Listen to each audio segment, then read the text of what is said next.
This is the Culturosity podcast, brought to you by Geekality, your source for all things geek. Powered by Blue Square Group's Record Phone Calls app. I'm your host, Joshua David Sage.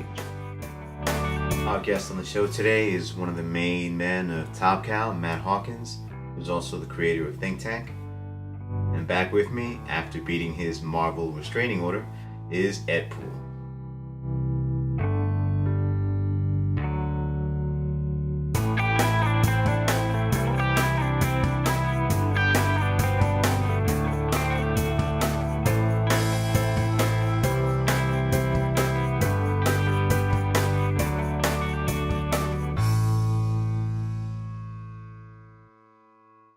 Today I have here with me Matt Hawkins, Top Cow's President and Chief Operating Officer and writer of one of the most interesting comic books on the stand today, Think Tank.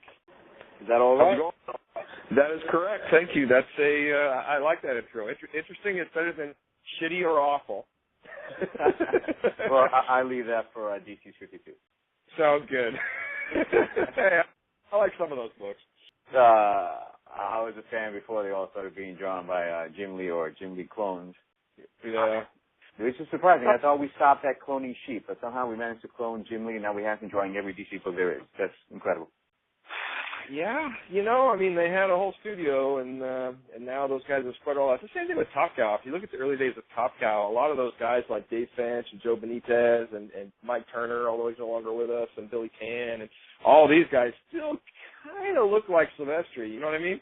Yeah. I mean, Finch and Benitez have kind of struck off on their own path, but you can still see some of Mark's influence in their work. Yeah, well, enough with DC. Okay, let's go back to real comic books. Top Cow comic books, Image comic books.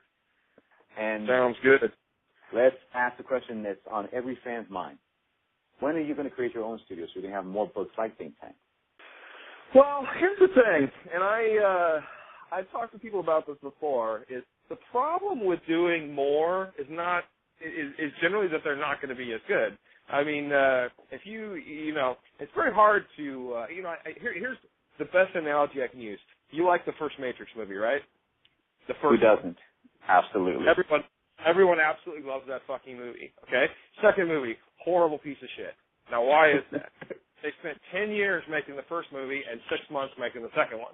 Okay, now if you translate that filmmaking sort of experience to a comic book experience, we've all only got so much time, and there's only so many really good ideas, and trying to be unique and innovative. And, I've got 2 or 3 other projects I'm working on, but the problem with, trying to do multiple, and really aggressively expanding is that in almost every case, quality suffers. Like right now I look at Valiant, and I was a fan back in the early 90s, and I liked a lot of the Unity stuff, and I kind of like what they're doing right now, but I see that they've got this plan to expand to 10, 15, 20 titles, and, I just know at some point they're going to put out a bad book. It's just the way it goes. You put out more, and it's just a numbers game. Top Cow has published a lot of good books, published some mediocre books, and we've published some bad books. I mean, I don't know a single publisher that hasn't done those 3 things, That is true. So, I mean, I know that may sound like a cop-out, but believe me, I have 2 other projects I'm working on right now. Both are, again, in sort of this science field where it's sort of reality-based science with a little bit of fiction in it. And one is about a eugenics conspiracy, and the other is about, sort of plant, genetically modified foods in the plants and how that works and what the truth is and what the conspiracies are. And so those are the 2 sort of in the vein of Think Tank projects I'm working on. One I'm working on with Colleen Doran, which will be out sometime in late 2013. The other one I don't have an artist for yet, but I'm looking around. Well, see, that's what I love. None of it sounds like anything you'd find at the bigger publishers. It's really more creative. It's less to do with spandex and superheroes. And for me, it's more interesting. I love that. Well, I think that's the key point is, and that's where we get a lot of pitches. I get a lot of pitches for superhero comic books. And I kind of look at people and I tell them, I said, and when we're doing this talent hunt is, don't give me a superhero pitch. I don't want it. And we're not really interested in publishing superheroes. And even with Cyberforce, we tried to take a more powered down, less superhero version of the story. And I think that's what, to me, and honestly, here's the thing, that's what interests me. You know what I mean? I mean, I don't think anybody's going to tell a better Batman story than's already been told. You know? I mean, you could sort of move the pieces around and you could play with that character, but do you really think that someone's going to come in and do a more definitive version of some Batman story than what has been told before? I don't. You know? And so, it's just sort of, you know, people are going, I like what Scott Snyder is doing a lot, but, you know, and it's got some originality to it, and I'm not trying to diss his work whatsoever. I'm actually a huge fan of his work, but I'm just saying, my point is, you go back to Frank Miller, you go back to Matt Geekality, you go back to some of these guys that did these Batman runs, you know, 10, 15, 20 years ago, and they're just as good now as they were then. I understand. Oh, so, well, for anyone who's Listened to the show before. you know very well that we're missing an important member to the group here, and he's actually desperately calling me right now to try to get back onto it. So just hold on 1 second, please. Let's see if we can get him. Absolutely.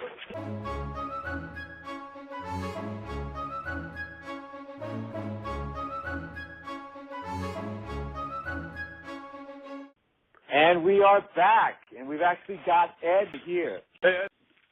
But let's Okay. jump right into what I know a lot of people are dying to find out more about is the Top Cow Talent Hunt. Okay. You said you don't no superhero stuff, right? So you're really looking for more an original approach for the characters you want stories for. So Yes. none of this superhero beats supervillain because he's trying to blow up the world for no apparent reason whatsoever. Something more creative. Yeah, I mean, I think, you know, see, here's the thing. When we started crafting the quote-unquote Top Cow universe back in 95 to today, if you look at 95 to about 2006, the Top Cow universe was actually pretty unique in that it was more of a supernatural universe. I think now, given a lot of the other companies that have picked up, and including things like Justice League Dark and, you know, a lot of more stuff that Vertigo is doing, it's not quite as unique as it even was back then. So we're looking to change some stuff up. You know, we took Darkness in a much darker direction intentionally to make it more horror, which played where, you know, Tim Seeley's kind of taking it in a bit different direction. So, you know, we're looking to change things up a bit. I think Witchblade has become a much lighter book with Tim Seeley on it. So it's interesting. I think if you look at Witchblade and Darkness, which were tonally virtually the same 5 years ago, now they're very different books, you know. So, you know, I'd say the best thing someone could do that's interested in pitching to the talent hunt is to take one of those characters, try to tell either an origin story or a simple story, who that character is, what they want, what do they have, why do they have it, are they actually supposed to have it, do they understand what it does, affect those people that live around them, and what ultimately do they get to keep. You know, I mean, that's a very simple story, and if you can use that in so many different instances, I think that's what we're really looking for. We're looking for people to be able to tell it in sort of a unique and compelling way, you know? And for those who don't know yet, you're looking for only 4 people, correct? 2 writers and 2 illustrators. That's correct. Well, it'll probably end up being more because on the illustrator side, we won't be able to, I mean, there haven't been, my hope was to find some digital painters, but there doesn't seem to be that many out there that are doing work. So probably use traditional either pencil inkers plus colorist or pencil plus inker plus colorist. So we'll see how that works out. Okay. I'm actually incredibly fascinated by this, and I'm going to be submitting something. And my focus was more on Ian Nottingham because he just reminded me so much of a character like Nathan Drake from Uncharted, the PlayStation 3 series of games. Yeah, very much I know the game. Yeah, I'm sorry? No, I know the game. I haven't actually played it, so I'm unfamiliar with it. It seemed, from the commercials and stuff, it seemed more like an Indiana Jones kind of dude. Why am I the only one that has played that great series of games? Seriously, people. Uncharted, Drake's Fortune, Among Thieves, pick them up. They're great video games, very cinematic. You're going to love it. And I hate all of you for not picking it up right now because you're so obsessed with Call of Duty. Here's the sad reality of that. I've actually bought all of them. I just never got around to playing them. I have Drake's Uncharted sitting at home.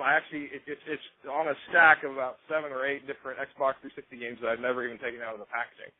You know, and I have 2 sons that play a lot of games, but that just didn't appeal to them. They're only 10 and 12. Well, you know, that I can understand because you're a very, very busy man. That's true. I get that. I mean, For me, it sounds alien with people that are creative and work a lot in film or television talk about, they don't watch TV anymore. It just seems so unnatural to me, but I guess they're so busy, you can't really do that. So I get that. But I actually watch a lot of TV and I watch a lot of movies because I'm able to do that while I'm doing other things. It's like I can sit on my couch and answer email for hours and hours and hours while I watch a movie, And because I have children, it sort of forces my hand into certain things, and I don't always get to watch what I want to watch, Right. So, would you mind answering, and firing back to a little rumor that's out there? I might have heard this somewhere, but someone said that they know a person who knows a person that said the Top Cow is really only interested in receiving Tom Judge pitches. That's the book they really want to elevate to a new level. That's what they're looking for talent for. That's absolutely not true. Thank goodness. I have no. Here's the thing. The funny thing about that is I almost didn't include Tom Judge because I knew that we were using Tom Judge for the artifacts material, and we were going to be introducing. We already sort of had an idea of who and what he was, and most of the characters I included in the talent hunt were characters that with the rebirth we had done nothing with. And if you look at the cover of Artifacts 22, that's very clearly Tom Judge standing over a dead guy. Right. So, Tom Judge, I added him. And the funny part of that is I actually kind of regret adding him, but since I put him in there, if someone comes in with just the phenomenal home run take for that character, then of course we'll take it. I'm curious to see. We've gotten about. So far, I've sort of put the word out that people shouldn't, try to get these things in early. There's really no advantage whatsoever of submitting these things early because I'm not going to read them until January. So, right. You've gotten, 20, 30 already. And that's all in. I'm talking art, everything. But I've talked face to face with at least 300, 400 people, that said they're interested. I don't know if they'll actually participate or what it would be. And, here's the interesting part of this is when we first designed this, it was intended as an art talent hunt, because for the most part, if I was interested in doing a couple spin-off miniseries of our books, either Ron Mars, myself, David Hine, or Tim Seeley, we could all just write it ourselves, and it would be easier and less troublesome. And so we were just looking to pick up a couple new artists that we could play with, and then I started thinking about it, and there was a comment that Mark Silvestri made sort of offhand, and that, well, it must suck being a writer trying to break into the industry today. And I looked at him, and I'm like, wow, you're really right. Because the one thing I've told people over the years is I don't know a single writer. I have never met a single writer ever in comics that was hired off of submission. And that's just like I know a lot. This is a small industry, and I know most of the writers. And I know most of how they got into the business, because when you go grab a beer or dinner with someone, you generally ask, oh, hey, how'd you get in the business? And I don't know of a single ever that's gotten in just blindly submitting to editors. I'm sure there are some. I don't want to say it's impossible, but I just personally don't know of any. So how do you break in as a writer with that sort of thing going on? Well, it's usually one of two ways. If you get a job at one of the companies doing whatever, which is sort of how I got in, you get a job as a marketing guy or as a janitor, whatever. But you're in the door, you get to know the people, and you can sort of bend their ear a little bit. And if they get to know you and you're a personable guy and they like you or a girl, then you've got a good chance of breaking in the industry. And that's how a lot of people have done it. I know that's how Mark Waid did it. I know that's how Kurt Busiek did it. I know that's how Peter David did it. I know how a lot of guys have said they've got in by just doing other jobs.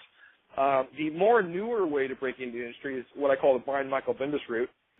And that's where you just self-publish stuff. You just self-publish. And the problem with self-publishing is it's not cheap. And a guy like Bendis who self-published his early material, I can't 100% remember because I always think of him as a writer now, but didn't he draw some of his original books? Like back in the early part of when he was publishing, I believe he was the artist of some of his earliest comics. And he both write and drew these things because of the cost. I could be wrong. I don't remember, but that's where a lot of guys will go and just kind of put their own money up, self-publish a book, and they'll get a little bit of notoriety off of that, and then they'll sort of do another book. And then eventually somebody calls and says, hey, how would you like to write, this D-list Marvel book, and hopefully you can work your way up the chain from there. Yeah, that doesn't sound too appealing. You put all your money into the creator-owned comics, and then you break into Marvel doing what? Squirrel Girl? Awesome. Well, I'm just saying, that's the two primary ways I've seen people break into the industry.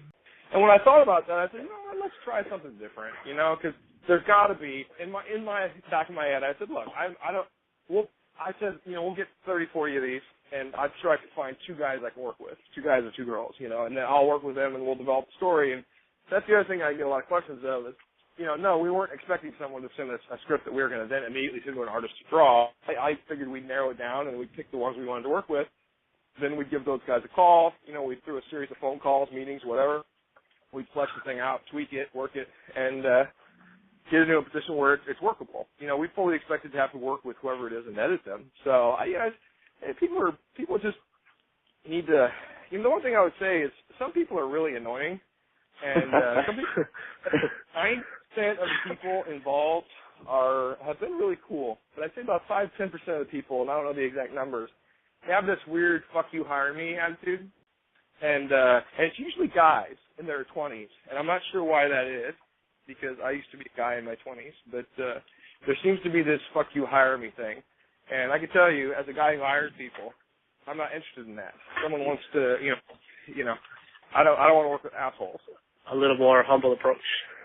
Well, there's nothing wrong with being aggressive or even a bit arrogant. There's nothing wrong with that. I'm just saying is just don't be ridiculous, Yeah. I mean, there's people that are very pushy. I had a guy this morning who's not part of the talent hunt, but this guy emailed me, and over a couple of and he had said he wanted to meet with me in person. Now, I never actually responded to his emails that he wanted to meet with me. And then he showed up at our old office anyway. And then emailed me, why aren't you here? And then he got kind of aggressive about it. I'm like, what? Screw you, bud. Right. Well, as a guy in his late 20s, I'm 29, I know really, really well what it is you're talking about, because I'm just moving out of that attitude, and I can just feel that coming off of me. Those angst you get in your 20s and you want to prove yourself to the rest of the world and then screw them if they don't get it. And now I'm just going to look back at myself when I was 24, and I'm like, my God, I was a dick. Well, it's good that you see that. I think we all have those impulses, and you got to sort of put them in check. You got to put yourself in the other guy's shoes and says, okay, this guy's going to be hiring someone. And see, that's the thing that I've kind of come to realize a little bit about comics and people that want to break into comic business is they forget that second word, business. This is a business, and you're in effect applying for a paying job. Not even an internship, it's a paying job. We're going to pay these writers, we're going to pay these artists. So treat it as such. Would you really walk into a job interview and say those kind of things? No. Would you do that? Yeah. Not if you want the job. No, yeah, right? Exactly. But I know it's hard out there. I have two boys, and I know how hard it is to find work now. So I'm certainly, believe me, I'm certainly understanding, and I hope that everyone can find a job that wants one. My advice to those young creators that are in their 20s: try to get involved with a news website like One Geek Nation, which is what we're doing the podcast for. They let you, review books and talk to creators, and through that, you learn what they have to go through dealing with fans that have your attitude. And that's really going to mature you. Because fans have no idea what editors really have to go through. They really don't. I think that's actually a really good idea because, when you start putting up, and the other thing I would say is if you're trying to break in the industry and make friends with people, don't do super negative reviews. I mean, I've seen that, and I'm like, I had a guy who reviewed one of our books. It wasn't one I had written, but reviewed one of the books really negatively and then forwarded me the review and said, hey, feel free to post this up on your various social media sites. I'm like, no, I won't be doing that. But see, I mean, that kind of tough though when you're doing a review. First of all, I don't understand the whole self-promotion. Even if I write a good review about somebody, I'm not going to go tweet them and say, hey, I love your book. Here, tweet about this so everybody can know. No, if they find it, they find it. If they don't, they don't. But, when you do reviews, you kind of have to be honest about it and in the work without being in trouble. Yeah, I hear you. That's tough, though. That's tough. You don't want to be a reviewer that is when people don't buy your reviews anymore because you're ass kissing for books that suck. I get that, but I guess it depends on what your goal really is. I mean, is your goal to get known so that you can potentially break into the business, or is the goal to run a review site? You know, if your goal is to build up the Rotten Tomatoes of comic books, that's one thing. But if your goal is to be, you know, a comic book writer, it's probably best that you not piss a lot of people off, or you just pick the right piss off. You know what I mean? Yeah, let me just say to anyone who's doing reviews thinking they're going to break in like that, just stop right now. Just, you have a better chance of stalking Matt Hawkins doing the job like that. So, there's a lot of people that are a little punchy, you know. I mean, a lot of guys. Here's the other thing people don't realize: there's a lot of guys in comics that are not super socially outward. You know, I mean, particularly artists. I mean, artists by sort of design are guys who sit in rooms by themselves for weeks and weeks and months and months and years and years. That doesn't make super personable people. It doesn't, yeah. And especially for people that do creative-owned comics, they're not used to being criticized about the work. It's just, you know, it's their vision, and then that's it. Yeah. But back to go ahead. Back to the talent hunt. Something that people keep asking me, they don't seem to understand, they don't seem to get it, is when you say that only characters that have been shown in Top Cow before can be included, no original characters. Yeah, the reason for that is legal, and I'll explain to you why I did that. It wouldn't be that difficult for us to say, yeah, create any characters you want. But the thing is, when you look at the submission form that we ask people to sign, it's basically saying that, okay, the work you're doing for us, yes, we're going to pay you for it, some sort of a fair market rate, but you don't own it, we're going to own it. And I didn't want to deal with that. Because what's going to happen is some guy that's had his comic book character in the back of his head for 10 years is going to see this as his opportunity to get that character out there. We're going to put out this one-shot book and decide that, hey, you know, that's cool, but we don't really have time to focus on that and not do anything with that character for several years, and then suddenly this guy's pissed off. And we've taken a guy who we've given an opportunity that's now angry. And that happened a couple times with pilocies and things, even though I've explained to people flat out what we're doing and why, and then they lose flat out. You know, there's no question they lost, and then they're pissed off that we're not doing more. And I'm like, which part of when I explained to you how this program works did you not understand? And so because we're doing this, and the idea is to break the people in, it was meant to be a whole thing than anything. The idea was this: look, there's a shit ton of characters in the Top Cow universe. 90% of them no one's ever heard of. You know, why don't you take 2 or 3 of those good guys, 2 or 3 of those bad guys, figure something out, and maybe we can fix that. You know, and because you know, you can use any villain from Witchblade of the Darkness. You can use any of the villains from the old Top Cow universe. Just update them. You can change them. And yes, of course, you can use Taxi Driver. You know, I mean, the thing is, we just didn't want there to be people coming in with these sort of original character designs and creations because, first off, we don't really need them. You know, we don't really want them right now. That's not really what we're trying to do. We're not trying to build up new characters in the Top Cow universe. I mean, I got guys like Tim Seeley where if you look at every other issue of Witchblade, he's introducing like 10 new characters. I mean, we have shit tons of new characters in these books all the time. And so people can take, you know, an old villain from the Top Cow universe and sort of update him with a new Rebirth thing. I think that people need to realize is they need to read the Rebirth books in order to know who's been used and who wasn't. Because if someone does a pitch and it's using something that we did either in the Darkness or the Witchblade, and I mean, you could probably figure it out. If you don't want to spend the money, you don't have the money. You could figure it out just by reading the previews of them online, you know, or the synopsis of the books. But we don't want stuff that's just flat out contradicting what we're doing in the regular books. So that's the primary reason we didn't want original characters. It was more an issue of having to deal with potentially upset fans. You know, part of the reason why we do stuff like these sort of promotions and talent hunts is to try to build fans. You know, we know that there's going to be people that didn't read our books that want to try this out, that will read the books then and realize, hey, these are good books, and hopefully they'll buy more of them. You know, if we piss those people off, that sort of defeats the purpose. So, I mean, I don't know if that helps explain the reasoning behind it, but it's primarily that. It's having to deal with the legal issues of it and trying to continue to make this more of a positive thing for everyone. Okay, right. So you don't want any, to clarify for the fans, you don't want any original characters for, like, building a whole new series for a Superhero X or whatever. But yeah, let's say they need to create a villain for a story for Tom Judge or Ian Nottingham. Let's say Tom Judge is fighting a serial killer and they create that villain for that story. No, that's not fine. I mean, you can use a serial killer. You can turn an old Top Cow. We don't want original villains created for this either. You can use Taxi Cab Driver. You can use cleric to help, facilitate certain scenes, but we don't want original villains either. There's over 80 different villains in the Witchblade and Darkness books that have been used since the inception of those books. Probably 67 or 8 of those have only had one appearance in one issue and have never been reused. So there's tons of characters like that can be taken and reused. So yeah, let me make sure people understand that. Yeah, we do not want original villains. You can take a villain from the old Top Cow universe and change them around. You can turn them into a serial killer. You can give them some sort of a weird new impetus or something. You can fuck around with them if you want. We just don't want new ones.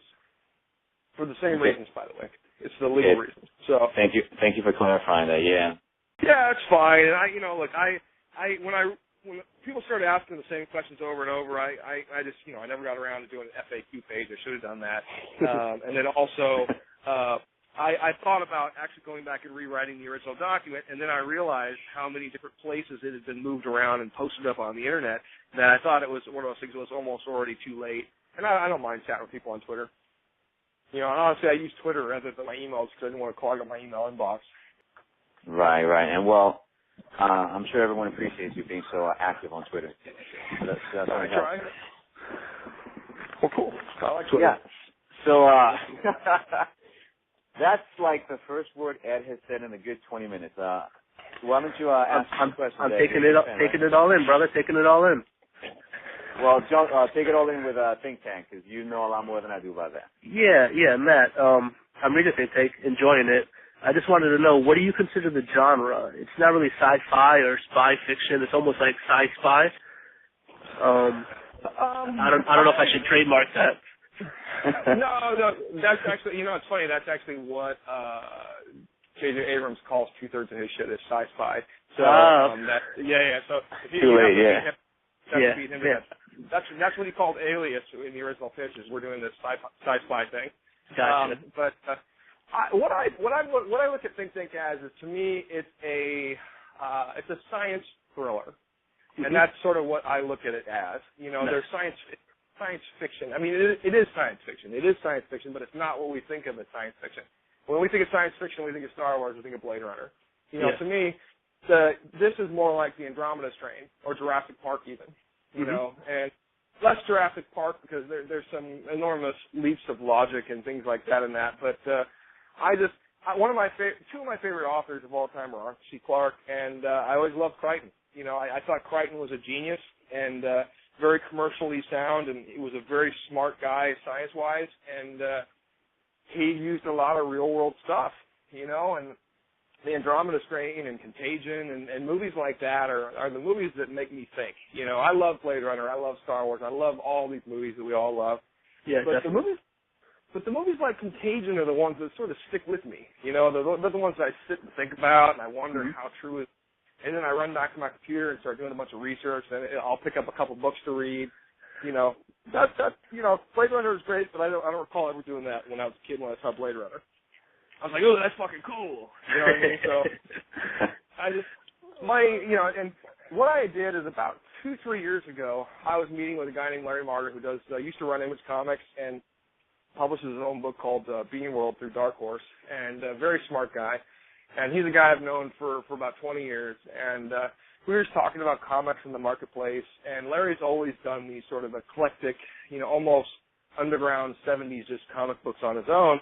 And he's doing even some of those now. And we started talking, and I told him I thought there was a real vacuum in comics for sort of this stuff like Andromeda Strain. And, and the stuff does well in translation to film and television. If you look at, like, Source Code, I look to me as it's sci-fi, but it's more in the science thriller vein, I mean, so it's, there's a fine line, but I call them science thrillers.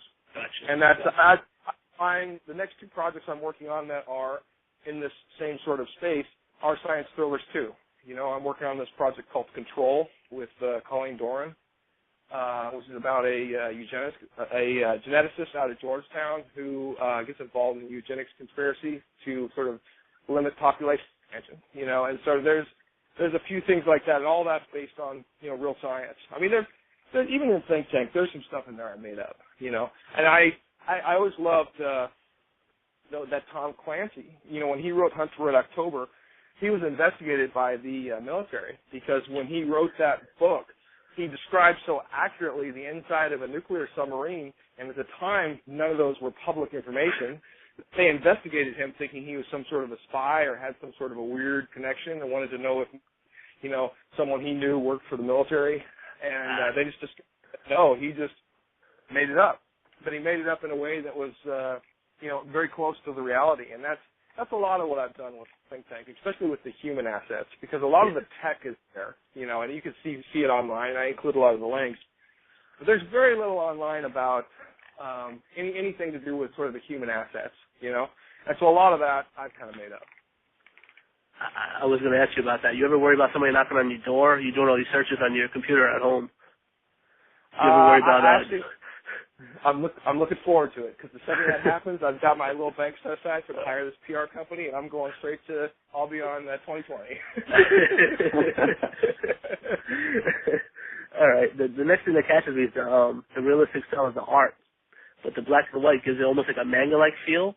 Is that what you're going for, or was it just like a financial consideration, or?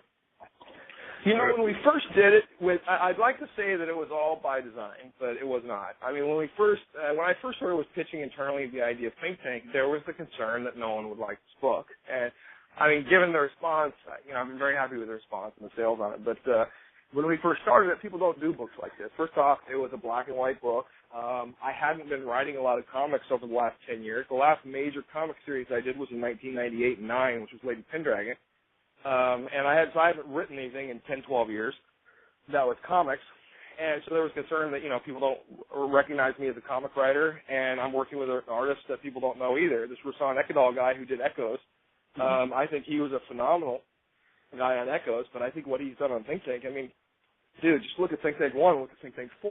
I mean, it's just the progression in those 4 issues alone is staggering to me. And the thing I love about Rasan is just his storytelling is so clean. I mean, I've been in this business a long time, and I can't tell you how often you'll get pages in from an artist, and the storytelling is kind of unclear. They've made things sort of not work the way you had intended, with the way you wrote it, or the way the writer wrote it, and then you got to sort of tweak the dialogue to make it make sense. Or even worse, sometimes you have to actually you have to tell what's going on in the panel, which to me is the comic writing 101 mistake. But sometimes you have to do that because it's unclear what's going on in the art. So, I don't have to do that with Rasan. In fact, I've gotten so comfortable working with him that when I sent him the 5th issue plot and the plot for the Think Tank Military Dossier, some of the stuff's real loose. I didn't even do on some pages panel-to-panel breakdowns, and I write plot style first with a lot of links for him to look at. And so at my plots, when I send them to him, there's not a lot of dialogue. Sometimes I'll write the dialogue if I have something that pops into my head. But for the most part, it's just a plot with a bunch of links to various things for him to look at for reference. And then he'll draw it. And in the first 2-3 issues of Think Tank, he would send me thumbnails and we would talk about them. But on the 4th issue he just did, and on this new material, I said, what, dude, we know what we're doing. I'm happy with what you're doing, and I wasn't changing anything on issues 2 or 3 anyway. So just do your thing. And there's a level of trust, I think, and I got to tell you, I've worked with a lot of artists, and I'm the happiest right now that I think I've ever been in terms of working with an artist, working with Rasan, because it's just so easy, And he sort of understands what I'm going for. But to answer your question originally, we went with black and white absolutely as a cost consideration. And I thought about it since, and we even had a few pages colored, because I was considering after the first 4 launching just a new color series instead of going straight to number 5. And then when I started talking to some people about it, I really looked at the art. I'm like, what? I really fucking like this in black and white. I said the story is so real. It's based reality that the black and white gives it sort of a surreal quality. Exactly. And that's that. So that may sound like a genius intention, but that happened by accident. So it's but happy accidents happen all the time, and that's a happy accident. So I'm glad it's worked out that way. It's very good. I would describe this art, very crisp, uncluttered. It just tears me. So I see the covers, it looks so awesome in color. Well, then the black and white's working so good. I don't know, how you make that decision. I guess I would just say it's the black and white. Well, I think what we'll do at some point, and I almost did it with the dossier, but the dossier was intended as, there's going to be 6 to 8 pages of comic book art, like a regular comic story, and then there's going to be 8 or 12 pages of sort of the fact file type things of here's basic information, and then there's going to be like 18 pages of me ripping on my science class shit. I just wanted to do a massive one. So that's what the dossier came about. I almost made that in color, but I'm like, it's only really 6, 8, 10 pages of art in it. So at some point, I think maybe even after issue 12, because that's what we're talking about. We've locked in to do at least 3, 4 issue arcs, and he's working on issue 5 right now. And I know pretty cleanly what I'm doing through issue 8, and I have a looser idea of what I'm doing from 9 through 12. And then beyond that, I'd like to continue. I mean, a lot of that depends on if Rasan wants to keep going, and if Rasan wants to keep going and the book's still selling, then we'll keep it going indefinitely. If Rasan decides he wants to bail off the book for whatever reason, then I'll have to make sort of a determination at that point: is do I find another artist to keep going? Do I do this? The thing I don't want to do, and maybe this is just my own hubris, and maybe a couple of years from now I'll change my mind, is this book for me is a very personally written project and has a lot of my own character traits in it that I don't know that anyone else to write this, and I felt the same way about Lady Pendragon. My sister helped me out on a few of those issues, but for the most part, I've had a lot of guys come and pitch me and say, hey, I really want to write a Lady Pendragon arc. I'm like, nah, I'll get back to that some year.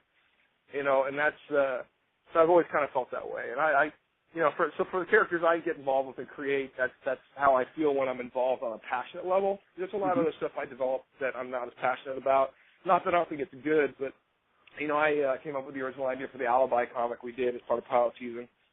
Entered the test, and both those Josh Fialkov wrote, and, I created the Necromancer character in the Top Guy universe, and that John Ortega and Francis Manipool worked on, and I've done, I don't know how many, I've never made up a list of, but I've created a lot of things, and some of them I don't, it's weird. It depends on the project. There's some of it that I'm like, I don't care. Whoever can write it, And then there's other ones like, no one writes this one but me. Yeah. You kind of stole my next question. The way David talks in first person and the way he calls himself a smart idiot or an oxymoron, I wondered if some of that was based on yourself or your traits at all. And you just said that it was. It absolutely is, and part of that I realized in hindsight, and I realized this after I wrote the first arc, is that I think a lot of this came to fruition because I was married for 10 years and I got divorced 2 or 3 years ago. And in the last part of my marriage, and during even the process where we were divorcing and we were going through that process where this possible reconciliation and all these various things, I had these two conflicting ideas in my head at the same time, that I wanted to be married and I didn't want to be married, and for different reasons.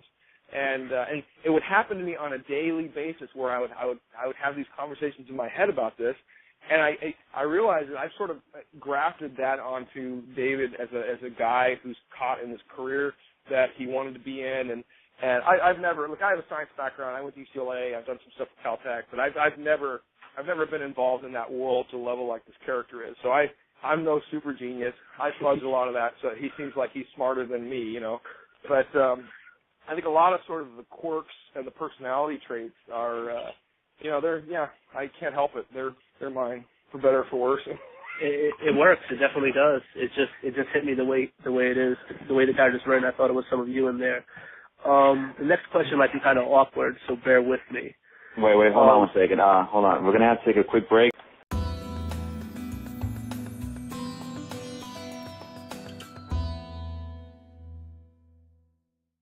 So we're back.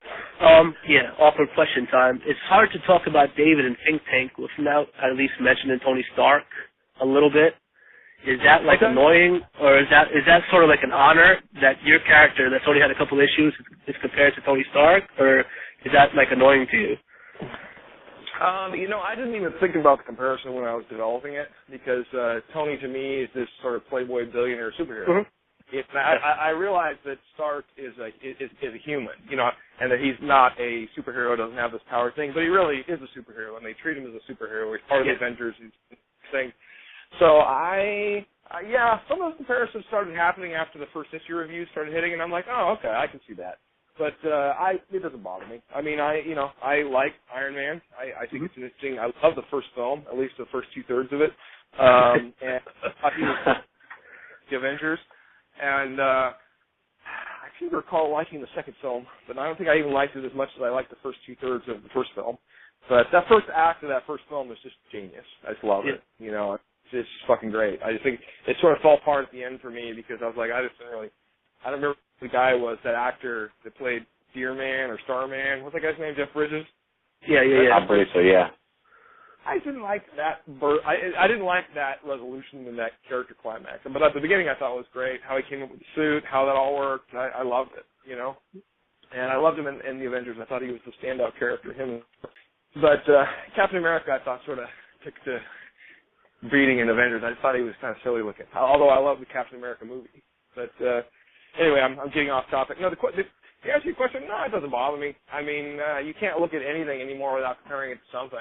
You know, yeah. I mean, in Hollywood, we have these sort of what we call they call it the Hollywood mashup, which is like, hey, this is, you know, Lost meets Desperate Housewives. And it's sort of a shorthand that people use so they can try to understand it better and have sort of a context with which to think about it. Mm-hmm. And if you want to compare, I think David Lauren and Tony Stark are pretty different, you know. Definitely. And we'll see. I mean, it's fine. I don't mind the comparisons. They don't bother me at all. Oh, that's cool. I just thought it might be, I would almost consider it an honor. Tony Stark's been around forever. Your character you just developed, and they're already trying to say that he's almost at the same level. It reminds them of Tony. I just didn't know if it bothered you at all. No, and I haven't read Iron Man comics, honestly, in probably 15, 18 years. I know that, didn't Fraction just relaunch it? Mm-hmm. I should check that out. I did check it out just for shits and giggles. The comic I was getting compared to recently was MacGyver. With that MacGyver, really? Yeah. Well, there was just because there's been some new MacGyver comic launch. The Iron Man thing doesn't at all. The MacGyver kind of does, because I'm like somebody did give me a copy of MacGyver comic number 1. And I did not. I don't even know who did it. I don't know who published it, but I didn't like it. And so being compared to that, I was like, okay. All right. I hope you have this problem, because it means the book's doing real well. But what are you going to do when you run out of Einstein quotes? And do you have a favorite? I think it's funny. I didn't intend those to just be Einstein quotes. Although for the 5th issue and for the military dossier, I have Einstein quotes. And apparently there's one of my quotes that I used, and I took them from a quote book. You know, it's just Einstein's books were so appropriate. It's one of the quotes, and I can't remember which one it was. Either the second or third one. There's some question as to whether Einstein actually existed or not. That it might have been attributable to another scientist, but I got it from one of those Scribner quote books or whatever, not Scribner, whatever, one of those quote books. It was a book. Actually, I didn't pull it off online. I have one of these old quote books because, you know, I've been writing comics. I started writing comics in '95, and we didn't have an internet back then. You know what I mean? Not like we have today. You actually had to go to a fucking library and look at shit. Yeah. We remember those days. Yeah. The hell with the Dewey Decimal System. Give me just Google anytime, right? Yeah, you know, it's funny. I keep thinking that libraries are going to go away, but I have my sons, and they're 10 and 12, and I've talked to a lot of teachers, and they say libraries are going strong. So I guess computers won't ever fully replace them. Well, that's good. Yeah. Especially for me, I grew up reading novels. I don't know, there's something about the smell of an old book. You just have to remember it by the smell. Well, that's the thing. For me personally, I think if stuff went purely digital and there was no more print, I'm a 43-year-old guy. I would be very sad. There's nothing better than working on a book and then eventually having it printed and handed to you, and then you have the thing in your own hands. There's this tactile thing, the smell, and you're like, hey, this is mine. I made this. That's cool. You know, and I think if you don't get that when you just pop something up on Pharmacology, you know, or you pop it up on some website. You don't have that same sort of reward, for lack of a better way to say it. I actually missed that about Image and Top Cow. I remember, I don't know if I'm remembering it wrong, but I remember the paper quality of the darkness, just making the colors just pop and being able to hold that and look at it. You don't see that anymore. I kind of miss that. We're kind of going with cheaper paper quality now with comic books. I don't like that. I don't think we are. I mean, I'd have to take a look, but I think we've been using the same 40-pound stock now for almost 12, 13 years. I know we've shipped to printers. I think the one thing that a lot of companies have done it too is where you've gone to self-covers. Maybe that's what you're talking about, because the cover itself is a thinner stock, but the interior stock has been the same for at least 12, 13 years. I'd have to double-check that. There might be isolated instances where it was not, but the long runs for both Darkness, Witchblade, and Artifacts are on that 40-pound gloss paper. You know, if you count it, you can always tell a soft cover or not because if you look at the cover, if the cover is the same thickness as the next page, usually it's what we call a soft cover. And that's it's cheaper to print that way. That's a metric thing, dude. I mean, here's the reality. The work I did in the late 90s, I look at now and I'm like, wow, that shit sucks. But it sold almost 20 times what the stuff I'm doing now sold. And it's just a function of the market. Definitely. So it's a lot easier to do high-end print jobs and stuff when you got more money coming in to cover it, you know? Maybe it was just my teenage mind playing tricks on me in the 90s then. Remembering things like... No, I think that's the cover stock, and I think you're right. I think you go back and look at those, you'll see that the cover, because we would use 100-pound paper. So the covers back in the early and mid 90s were all 100-pound cover stock, and then you'd have 40 or 45-pound interior stock, which those pounds may not mean anything to you, but the point is the covers would be almost twice as thick as the interior pages. So when you would pick it up and feel it, it would be heavier, and it would have a different sort of tactile feel to it. And believe me, I'd much prefer. It's like if you did you see the printed versions of Cyberforce #1 that just came out? I did. Yeah. Yeah. That is a cover, not a soft cover. That actually has a cover on it, and it's a much thicker paper stock on the cover. So if you look at that book and it says like it reminds you sort of Top Cow of old, that's why. Although Cyberforce has the same exact interior paper stock as all of our other books. So just FYI. Yeah, and you're right. You know, it's not just people in the 30s and 40s. Like I said, I'm 29, but I love being able to feel the comics. When I started working with OGN reviewing comic books for them, I thought they were going to send me the copies. The fact that I'm reading PDFs every week, it's like, aw, you know, it feels weird. Yeah. Well, here's the thing with digital. I prefer digital when I'm reading stuff, particularly when I'm reading someone else's material. I do because it's convenient. The one nice thing about digital is I can carry 300-400 different books on my iPad. You know, you're talking a couple long boxes in your car if you're carrying that shit around with you. So for space, it's the same thing with, you know, DVDs. I got rid of every DVD I own about 6 months ago.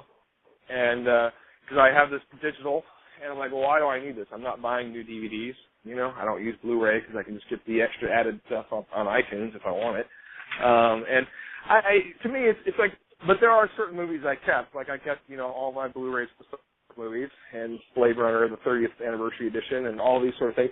I will occasionally go out and pick up stuff that I want to own, you know, but it's more of a when I'm a super fan of it. I don't know, but it's weird though because I don't feel that way about my own stuff. Like I don't just want my own stuff in digital. So it's a catch-22. I don't know. I mean, there's a space and time convenience of it. The other thing is, you know, if you got to go to even if you order it from Amazon, you got to wait for it. If you got to go to the comic store, are they even going to have it? Are they going to mark it up in the back issue bin?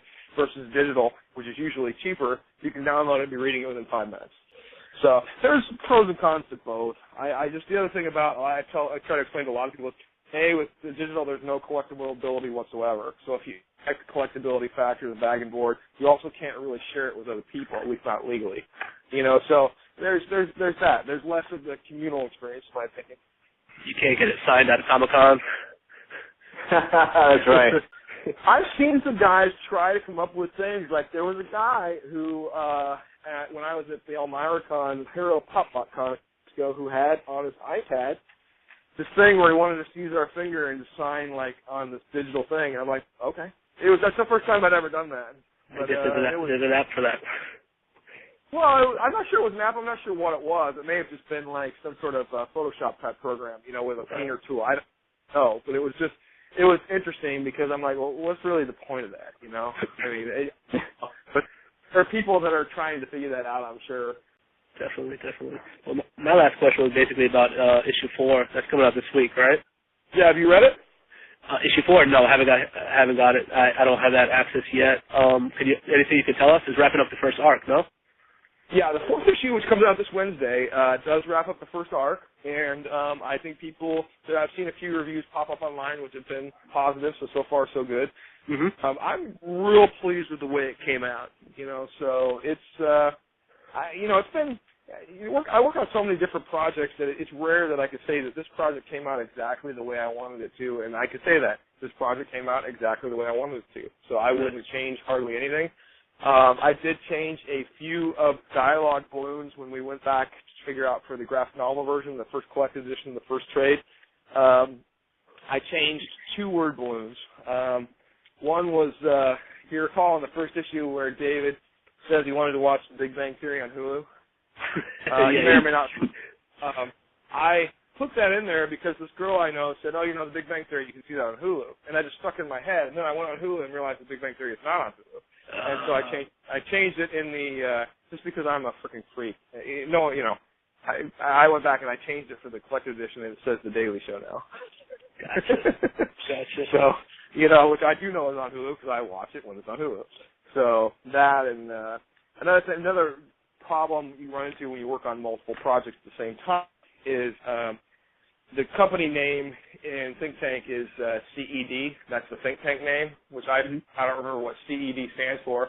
But the company name in Cyberforce is CDI, which stands for Cyber Data International.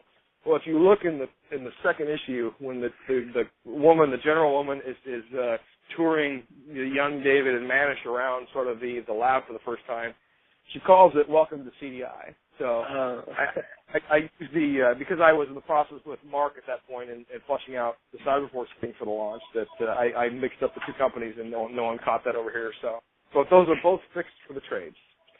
Nice. You're doing a minimum of 12 now, right? Yeah, the idea is to do 3 4-issue arcs. The second arc deals with, I don't want to give too much away since you haven't read the 4th one yet, but I don't think a lot of people I think expected that once I would get David out of the think tank that we'd go some MacGyver route or something with it where he'd be out in the real world using his science tech. I honestly had no interest in that whatsoever. So the next thing is sort of, again, I don't want to give too much away. I want you guys to read it and enjoy it, but the second arc deals with the use of genetic weaponry. And that's also based on, for the most part, real science. There's a little bit of junk science to it, but the idea being, and this is possible, is you can create poisons and genetic weapons and gases and things like that that will only target certain ethnic groups, certain regions by where they live, and so that you can go in and create. And I think the 5th issue opens with sort of a scenario that's not a real scenario, but someone's talking about it as a simulation, where you could potentially end the Palestinian problem pretty easily if Israel would just drop this sort of genetic wasteland bomb and wipe them out, And so that's sort of the more science to that, and there's again, I want you guys to read 4 before I wrote it for you, but there's a lot of reasons why that works, and at the end of the issue you'll sort of see, and sort of David's back in the thick of it. Sounds very good. Okay. Yeah, that's all interesting. I wanted to ask you, Matt, a lot of people, there's a cliche about comic books that every fan wants to work in comic books. So I just wanted to ask you, how do you approach writing a script? Do you write loose scripts or do you write really tight scripts? I write very loose scripts. I write plot, what we call the old Marvel style, which is because Stan Lee used to do it that way because Stan was writing like 8 books a month, where you sort of write a loose plot. And, to be fair, some of the stuff I write is much tighter when I have a very specific idea of what I want, like literally panel by panel, this is how I want, this is the reaction shot I want. And I did that. There are several scenes I think that are like that, but there's other ones where it's either, like the scene where Mira and David are talking in the bar. I knew what I wanted to say, but I didn't really care how I sort of said, do this, they're talking, and have there be this touching moment as he's revealing himself to her, and her son sort of lays it out. And then I go in and script it afterwards. I've always preferred it that way. I think that, to me, is a much more collaborative sort of creative experience with your artist than just turning in a full script. I know most professional comic book writers that, particularly when they write multiple titles a month, do not like to work that way. They prefer to write a full script because then they're done with it. Then it's the editor's problem to go in and I've had writers tell me that they don't like to write the way I do because in effect you're writing the book twice. You write it the first time to give it to the artist, and then you write it the second time to give it to the letterer.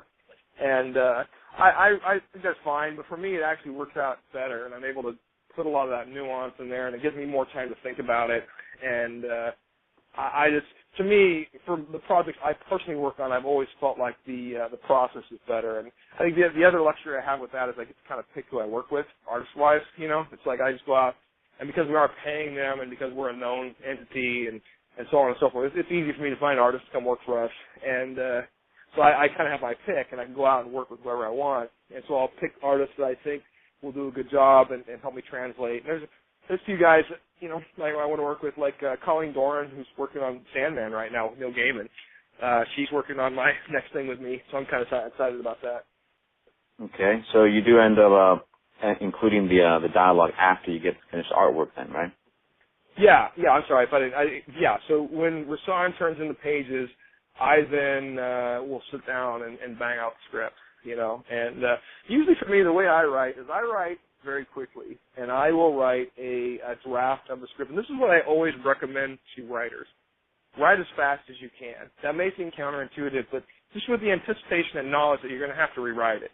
And particularly with comic scripting, because if you write it very quickly, usually you'll be surprised at how much of the dialogue that just comes off the top of your head you stick with. I would say half of the dialogue I write on my first pass ends up in the final book. And a lot of that is sort of stuff that I'd already been thinking about when I wrote it in the first place. But a lot of the stuff, will come to me in rewrites. And then the other thing is when I write a dialogue train, I'll go through and say, like in the fourth issue, and I don't think I'm really giving anything away, there's this one dialogue train of thought that deals with the subtle difference between what a strategy is and what a tactic is. And the reason why I included that wasn't in my first pass draft, but when I was going back and rewriting it, I had used one of those words incorrectly. And I stopped myself and went back and looked it up, and I said, you know what? Everyone uses these words incorrectly because there's a difference between strategy and tactics, but most people don't understand that. They think of strategic thinking and tactical thinking as being the same thing, but they're actually very different. And the difference is very subtle, but when you think about it, it's a huge difference. So I use that, and it's funny because Larry Marder, who wrote the introduction to my trade, that was when he finally read the fourth issue, that was the one thing he tweeted out about it. He's like, I love Matt's fourth think tank, and he just taught me what the difference between strategy and tactic was. And I'm like, okay. So, but I think part of that is, here's the thing I always try to tell writers is, do more. It's easier to cut down than it is to add more. If you don't have enough, I overwrite. I absolutely believe I overwrite. When working on something like Cyberforce, I end up cutting a lot of my dialogue, or I'll cut a lot of Mark's dialogue, or working on other things, I'll cut dialogue. With Think Tank, because so much of this is going on in David Warren's head, I specifically overwrote a lot of the narrative to where there's a lot going on because I wanted to convey that message that this is what we're living in this guy's head. Some of the scenes in Think Tank are all in his head. They didn't really happen. And they're pretty interesting. To me, at least, it's pretty interesting stuff. And the fact that he's sort of constantly thinking about this, I see, this is what happens to me. Is I'll wake up at 2:33 in the morning. I'll start thinking about something. I can't fucking go back to sleep. So I'm up at that point, and I'm laying there next to my girlfriend, and I'll just grab my iPad and wake her up with the light of it, and I'll start doing some reading or whatever it is. But and again, back to the point, I think I will write a first draft of a script once I have all the artwork in 4 hours. I'll bang it out. I'll sit down and bang it out, and then I'll spend 2 or 3 days going through and figuring out, because a lot of that has to do with research too, because like you said, with strategy and tactics is just one example. I had to go look that up. I had to go look it up and think about it, figure it out, and then I had to figure out a way to incorporate it in the story that actually made sense and didn't feel tacked on. And then, and I think that's the stuff sometimes that stands out. So that's my encouragement to writers. I also think that people need to simplify things more than complicate things, which might seem weird given sort of the complexity of the story, but if you actually look at the story of David Warren and Think Tank 1 through 4, it's a pretty simple story. There's a through line, B to C to D. It veers all over the place, but I think, and this is the other thing I always tell people, is if you can't explain to your story to someone in 30 seconds, it's too complicated, And by the way, it's very hard to pitch your own stories. Because you want to tell everyone all the little cool detail and nuance you put in there, because you think that's what everyone's going to dig. But right. You got to be able to break it down for people, particularly if you want to try to do stuff in Hollywood or anywhere else. So, but and the thing is, writers need to read and writers need to write. Those are the two things they need to do, and they need to do them all the time. And If you want to write comic books, the last thing you should be doing is only reading comic books. You should be reading fictional novels. You should be reading nonfiction books. You should be reading journals. I mean, the one thing I realized where I would have the advantage is I have enough scientific knowledge that I can read these science journals, okay? None of most people can't. Now, I don't fully understand all of them, but I can at least read them. And no one else is getting ideas from there. You know, everyone else is getting ideas from other comics, from TV shows, from Barbara Kingsolver novels, whatever. You know, and that's where, you know, so I'm saying try to get your ideas or your inspirations from different sources, and that'll make you unique. I completely agree with that. That's great advice, yeah. The people don't realize how it might seem like a simple question when you ask an author, you know, where do your ideas come from, but it's actually really complex because it is multiple sources. Well, and that's why you get two asteroid movies at the same time. Everyone rips people off, or you get two ant movies at the same time. There's a weird zeitgeist, you know, and you'll have writers that'll catch some Nova episode, and they'll start thinking about it, and then from that Nova episode, they've both seen the same Doctor Who episode, and then it's like, oh, shit, I can take this from this and this from this, and boom, I got the original. And then that happens to me a lot, and recently, by the way, we've gotten a lot of Fringe-esque pitches, where people have looked at the Fringe story and said, wow, that is awesome shit, but it's overcomplicated, and I can do my version of it and make it way better. So, and we've gotten multiple pitches that are very similar to Fringe, but, you know, so there's always this, you can always tell, you know. Like post-Matrix, there were some interesting, we got a lot of VR pitches, virtual reality, sort of alternate realities, and, you know, and so people see stuff like that, it makes them think. I think that's not a bad thing, and there's plenty of stuff that comes out that is cool, but I always tell people, try to be original. You can't really, truly be original. You really cannot. I mean, even if you look like, you mentioned Tony Stark, and I mentioned MacGyver, you know, you look at a character like, or even I've had comparisons to that 80s film Real Genius, you know, and so it is what it is. I mean, I don't think you can do anything without having comparisons. Which is not necessarily a bad thing, but it is what it is. Yeah, you know, who cares? I mean, you know what? It's going to be compared to something, and no matter how good you think it is, someone's not going to like it. And, you know what? Just move on. Who cares? I mean, haters going to hate. Haters going to hate, yeah. Haters going to hate, but, you know, as long as you're telling a story that you feel confident in and it reaches people like us, you know, you have an audience, you've succeeded, so. Well, and I think the one thing that annoys me is exploitative stuff for no reason. I'm no prude. I like sex. I like violence in my storytelling.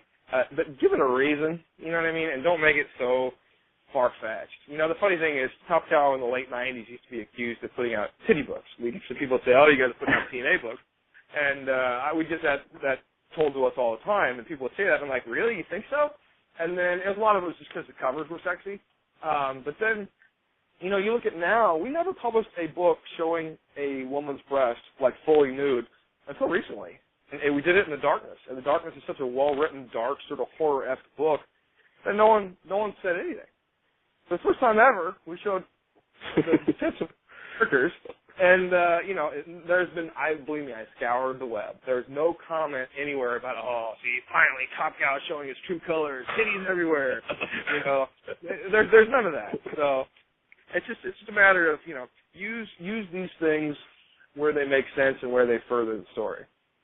I think that's the one thing, and I've as an editor, because I've edited a lot too, is I say, when you're writing dialogue or you're writing a plot or you're doing something, you need to either be doing something in the story that furthers the character, that explains who or what he is or what he cares about or why he does what he does, or you need to be showing or explaining the world and why we should care.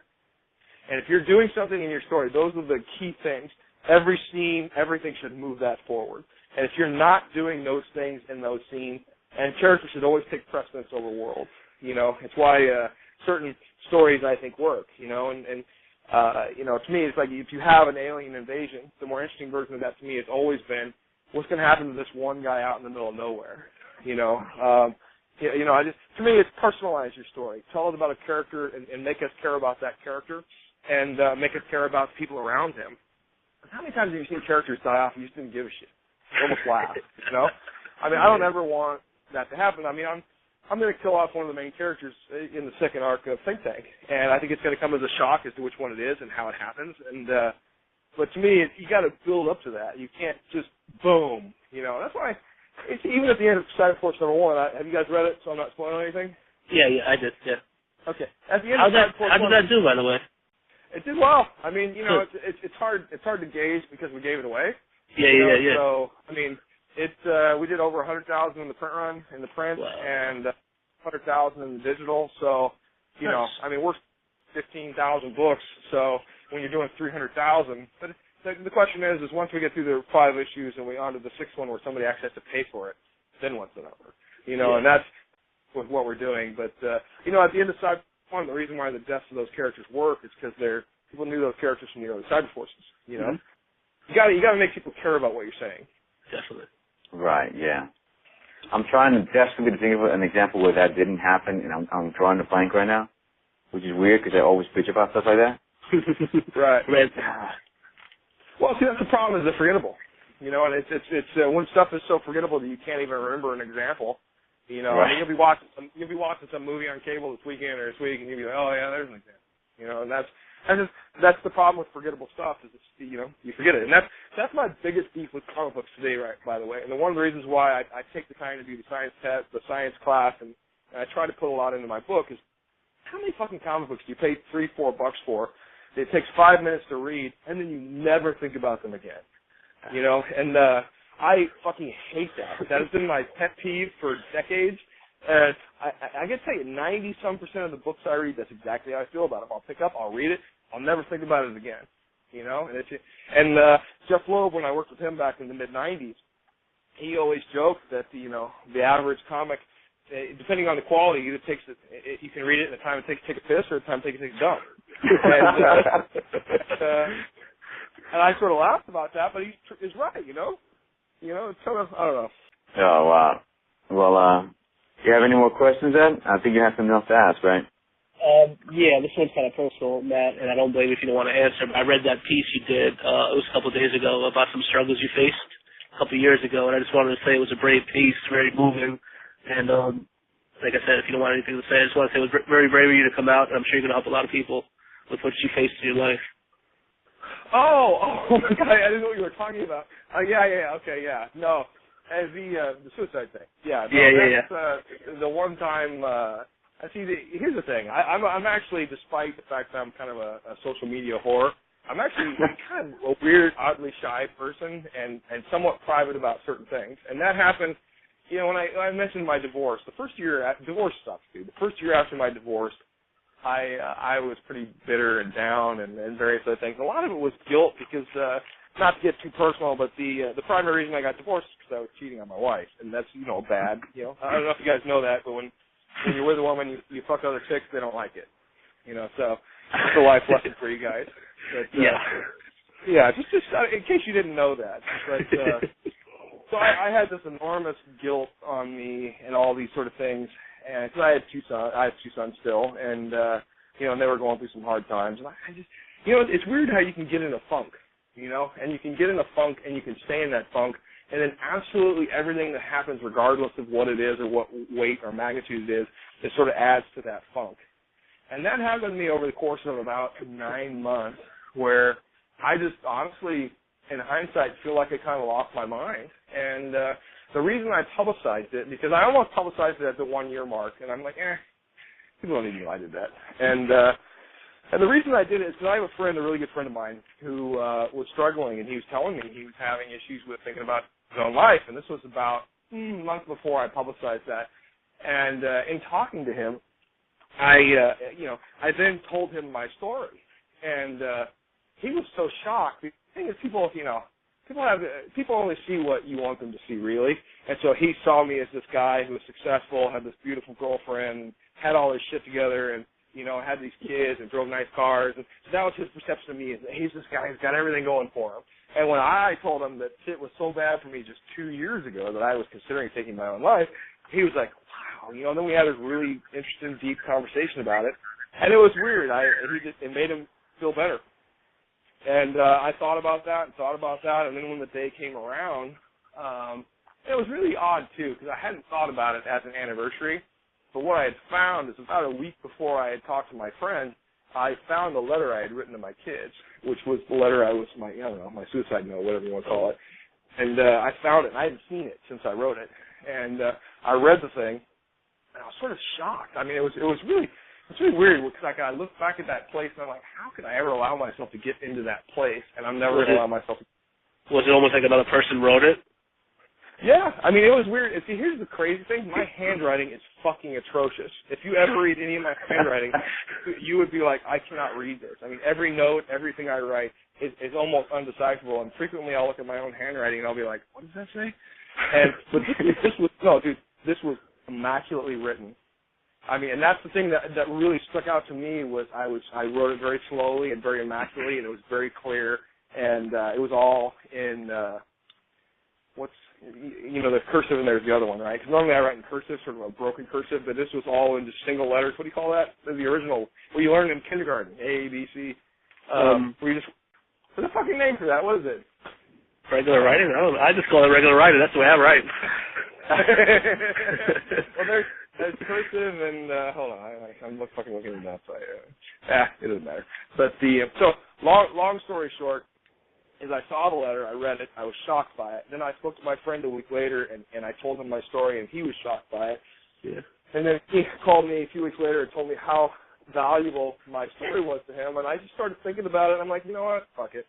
I'm pretty open with a lot of shit on my stuff, so I might as well come out. It was weird, because when you put it up on your own Facebook, you kind of only expect even though I sort of have a public Facebook and I know better, but I didn't really think about it going out. And then when Comic Book Resources picked it up and ran it as a story and some of those other things, I'm like, oh, shit.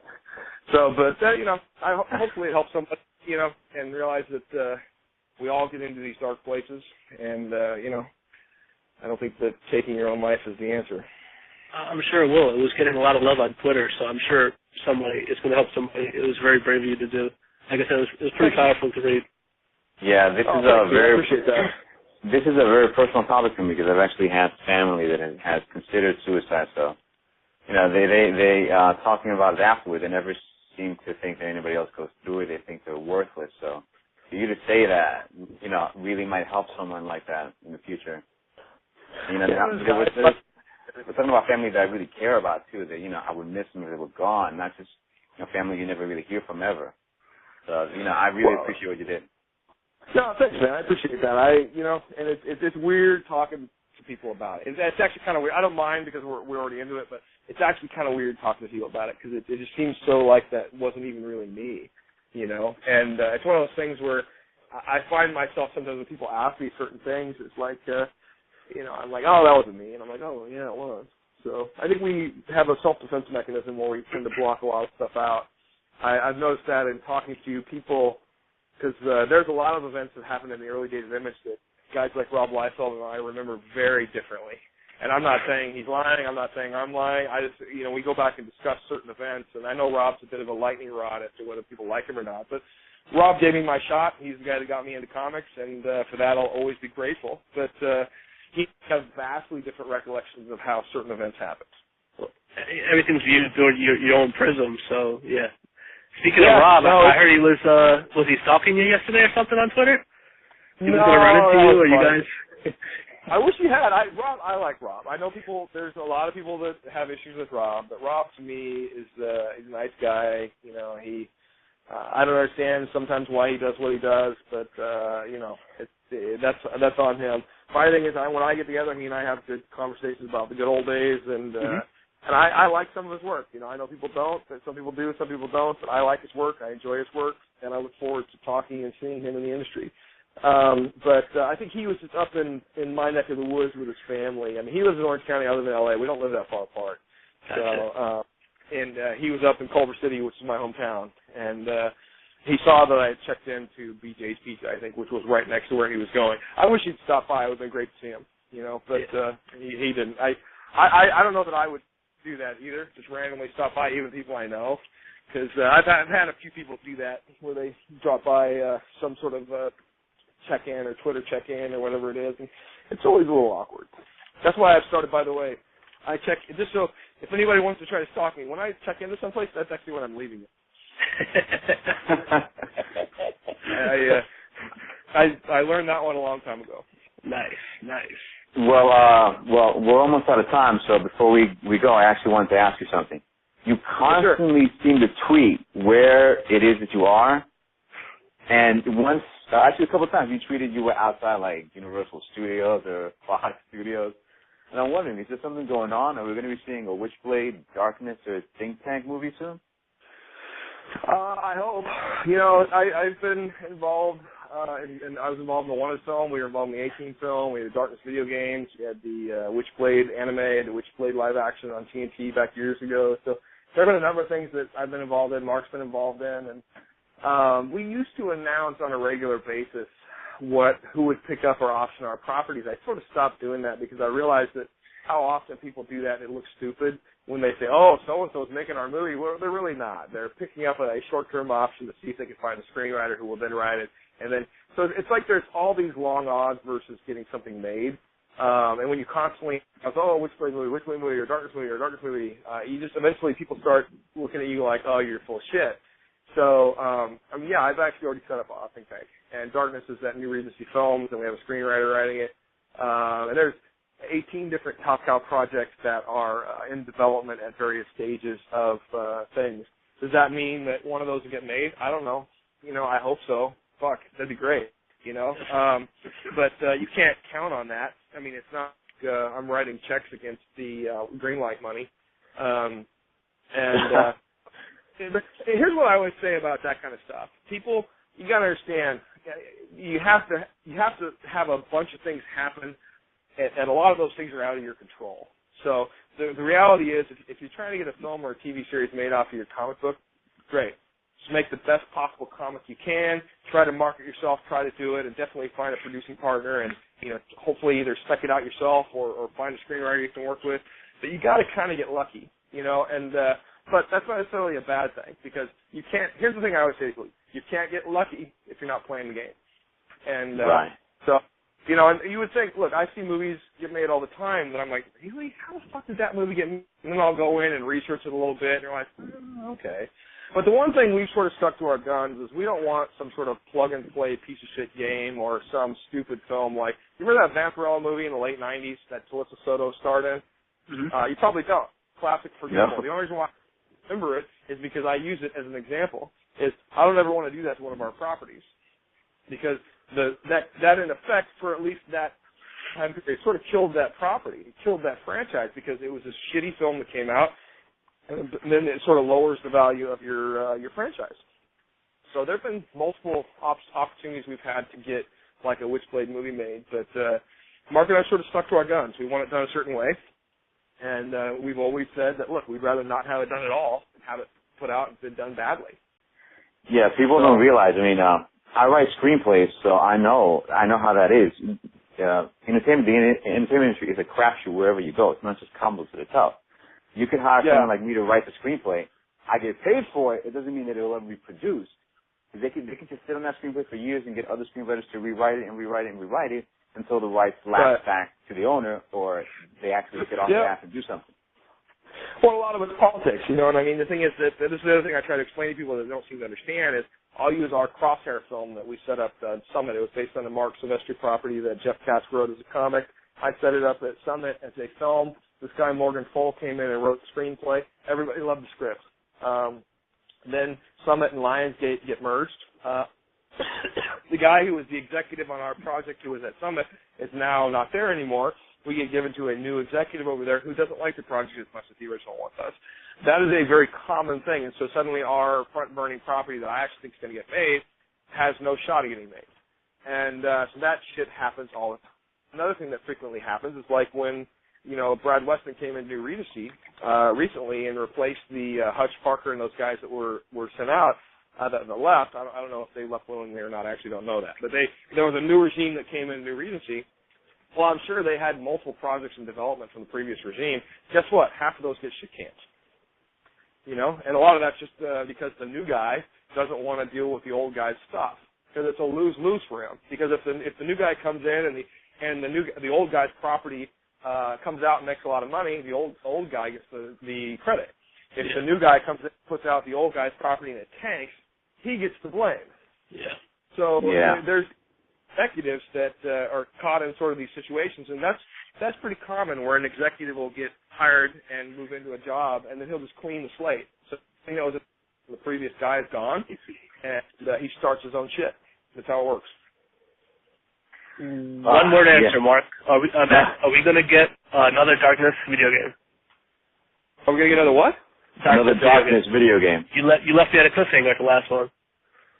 I hope so. I mean, I actually don't have control over that. That's 2K Games has the rights, and okay. Whether they make a sequel to that game is up to them. Gotcha. So, believe me, nothing would make me happier. I thought the first two games were phenomenally fucking awesome, and I think, Paul Diggins working on those first two games was great, and I'm buddies with Paul, and I would love nothing more than to see a third game, and it'd be great if there was something like the Angeles in the third game. I don't know. I mean, that's all on 2K as to whether they do it. 2K is a public company, and that makes their decision-making process convoluted to me. I mean, any public company has a much more difficult time operating than we do, because Mark and I basically do whatever the fuck we want. Gotcha. That sounds great. Matt, we're almost out of time, so I'd like to thank you for coming on. Definitely. Terrific. Your answers were great. And, good luck with Think Tank and the Talent Hunt. And if you ever want to talk about anything else, let us know, man. We'd love to have you back on. Sounds good. And be sure to send me a link of this, and I'll pop it up on all our social media. And I appreciate you guys taking the time and the enthusiasm. It means a lot. Safe. Man, no worries. You take care now. Oh, take care, guys. Take care. Bye. Bye. Well, that was interesting. Man, he's got a lot of cool things to say, doesn't he? Yeah, definitely. He was very open with his life, with his work, everything. Yeah, actually, would have kept him going. We passed the 1 hour mark almost a half an hour ago. He was great. He just kept going. I don't always get created like that. I interview someone. I'm not going to say who it is, but I'll just give a hint that he's got a comic from a smaller publisher. It's not Marvel or DC. That's they're trying to make a movie now. And I was interviewing him, and my God, he barely gave me 2 syllables for the answer. So I asked him, well, what inspired the creation of your comic book stuff? What? Okay, how did you figure out the genre? I mean, how did you work all that out? I don't know. Oh my God, I was bawling because I couldn't get him to say anything. Yeah. I honestly had to be really creative with what I asked and how I wrote the whole thing together, because I had to make that fit at least a page and a half. And it drove me nuts. So Matt was great. He gave us whatever we needed. He was upfront with everything, including some personal stuff. Yep. So for anyone who doesn't read Think Tank, you have to check it out. Ed supports it as a great book. I haven't read it yet because I'm kind of broke. I have to rub 2 pennies together and see if I can get it. For anybody looking for a book that's not just about superheroes and it's a little bit more realistic, sort of like a spy, it's an awesome book. What do you call it? Yeah, spy thriller. Copyright JD Tape. Let me touch it. That's mine. I'm gonna put that on T-shirts right now. Nice. So thanks for coming back on, Ed. Well, yeah. Next week I think we're gonna have Fred Van Len. Another great creator. So anyone who wants to check us out should come back and we'll hopefully have another nice, really, really long conversation with another quality creator. We can hope, right? We can hope, yeah. So you take care, man. And for everyone else, have a good one. Bye. Peace out.